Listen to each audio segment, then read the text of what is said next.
Okay, meron na tayo. Okay, Video na to. okay this time, Kuya Miggy.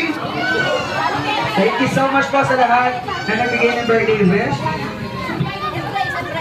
Okay, this time, okay na po ba?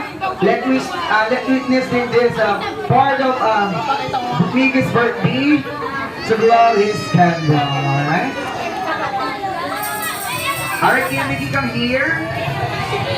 Okay, Kuya Miggy, close your eyes. Make a wish. When you count to 3, blow your candle. Ready? 1, 2, and blow. One more.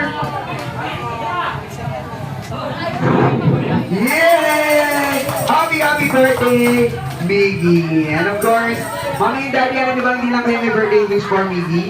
Dahil ang ating best friend na si Jollibee and Hetty, may birthday wish. Ang birthday wish po nila na sa paglaki ni Miggy lumaking matalino, malakas, hindi sakitin. Laging mag-birthday, Lord, higit sa lahat, lumaking always be jolly and always be happy like Hetty and Jollibee. Yes, ang pakalaman natin ang ating best friend. Ay, dahil pang-wish ni Hetty na sa paglaki daw ni Miggy lumaki siyang gwapong-gwapo, macho-macho kagaya ni Daddy. Yes, thank you so much, Hetty.